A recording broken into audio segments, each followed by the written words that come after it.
नमस्कार दोस्तों, मैं आपका दोस्त देव एक बार फिर हाजिर हूं एक ऐसी सच्ची और खौफनाक घटना के साथ जिसे सुनकर आपके रोंगटे खड़े हो जाएंगे। आज की यह कहानी कोलकाता शहर की है, जहां कुछ ऐसा घटा जिसने सबको स्तब्ध कर दिया। दोस्तों, आपने अक्सर सुना होगा कि जब किसी व्यक्ति का पतन नजदीक आता है तो उसके व्यवहार और आदतों में परिवर्तन आना शुरू हो जाता है। यह संकेत होता है कि उसका अंत निश्चित है। इस संसार में ऐसी अनगिनत घटनाएं घटती रहती हैं जिनकी कल्पना भी हमारे सोच से परे होती है। जब जब इस धरती पर पाप का प्रकोप बढ़ा है, तब तब किसी न किसी दैवीय शक्ति का प्रकट होना निश्चित हुआ है। यह मेरा स्वयं का अनुभव है कि जो व्यक्ति सच्चे दिल का और नेक होता है, उसके साथ भगवान किसी न किसी रूप में होते हैं, चाहे वह कोई अदृश्य रूहानी शक्ति ही क्यों ना हो। अब बिना आपका समय लिए मैं आपको उस घटना की ओर ले चलता हूं जिसने एक लड़की की जिंदगी को पूरी तरह बदल दिया। इस कहानी में आगे क्या हुआ और इस बदलाव के पीछे की वजह क्या थी, यह सब आपको मेरी सहयोगी मंजू विस्तार से बताएंगी। तो दोस्तों, बने रहिए और सुनिए इस चौंका देने वाली कहानी को, जो आपको सोचने पर मजबूर कर देगी। कोलकाता की गलियों में राधिया के नाम से हर कोई परिचित था। उसकी मुस्कान में मासूमियत थी और उसकी आंखों में दुनिया की चमक। एक छोटे से परिवार में जन्मी राधिया अपने सपनों और सच्चे प्रेम की तलाश में थी। उसकी शादी सुरेश से हुई थी, जो एक सीधा साधा इंसान था, लेकिन किस्मत की चाल कुछ और ही थी।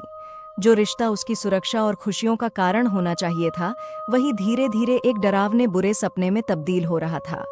राधिया की शादी को कुछ ही महीने हुए थे जब उसे महसूस हुआ कि सुरेश का व्यवहार पहले जैसा नहीं रहा। उसके ससुर रमेश, जो दिखने में एक सज्जन और सम्मानित व्यक्ति थे, धीरे धीरे राधिया के जीवन में एक खौफनाक छाया की तरह आ रहे थे। रमेश पहले तो उसके साथ ज्यादा घुलने मिलने लगा, फिर उसके निजी पलों में भी बेवजह दाखिल होने लगा। ये बातें राधिया को परेशान करने लगीं, पर वो कुछ कहने की हिम्मत नहीं जुटा पा रही थी।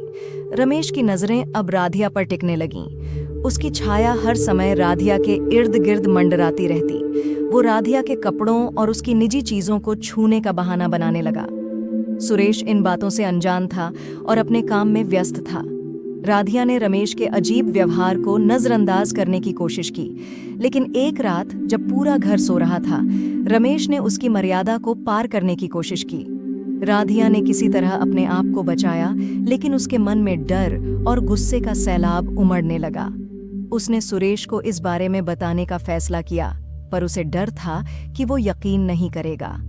अगले दिन राधिया ने अपने पति सुरेश से बात की, लेकिन जैसा उसे डर था, सुरेश ने उसकी बातों को मजाक समझा।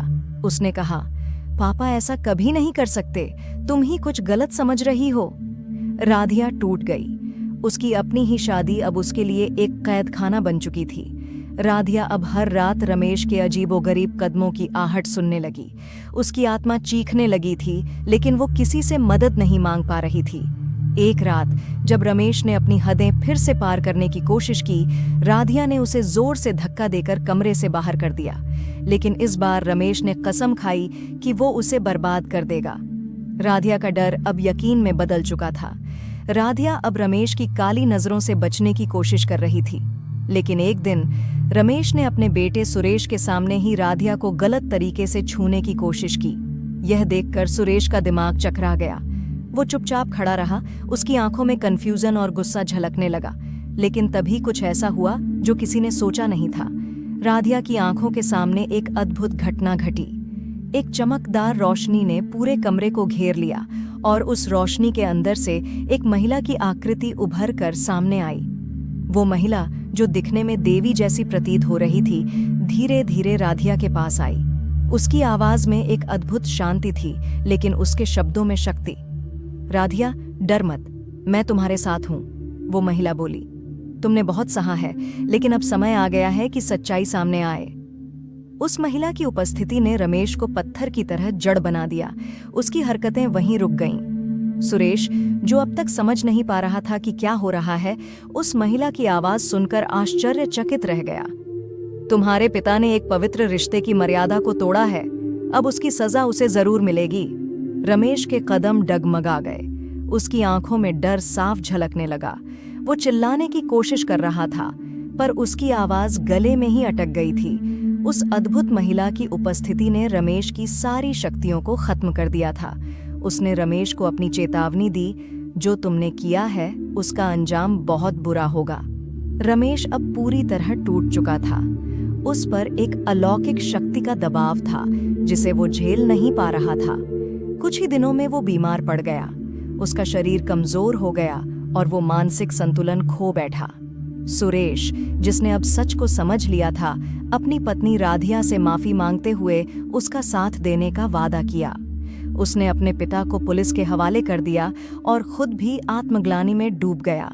राधिया ने अपने हिम्मत और विश्वास से न सिर्फ अपने ऊपर हो रहे अत्याचार को रोका, बल्कि एक ऐसे चमत्कार का भी साक्षी बनी जिसने उसके जीवन को एक नई दिशा दी। राधिया की ये कहानी सिर्फ एक भयावह घटना की नहीं, बल्कि एक महिला की ताकत और उसके आत्मविश्वास की कहानी है। चमत्कार उन्हीं के साथ होते हैं जो अन्याय के खिलाफ खड़े होते हैं। दोस्तों, कैसी लगी आपको मेरी यह कहानी? मुझे उम्मीद है कि यह राधिया की सच्ची और रहस्यमयी घटना आपको रोमांचित कर गई होगी। इस कहानी के हर मोड़ पर सस्पेंस, डर और अंत में जो चमत्कार हुआ वह आपको सोचने पर मजबूर कर देगा। अगर आपको यह कहानी पसंद आई हो तो कमेंट करके ज़रूर बताइए। आपकी राय मेरे लिए बहुत मायने रखती है। और हाँ, वीडियो को लाइक करना न भूलें ताकि मैं आपके लिए ऐसी और भी दिलचस्प और खौफनाक कहानियाँ लेकर आती रहूं। अगर आपने अभी तक चैनल सब्सक्राइब नहीं किया है तो जल्दी से कर लीजिए और बेल आइकन दबा दीजिए ताकि अगली बार जब मैं कोई नई कहानी लेकर आऊं तो आपको सबसे पहले पता चले। धन्यवाद दोस्तों, फिर मिलेंगे एक और रोमांचक कहानी के साथ।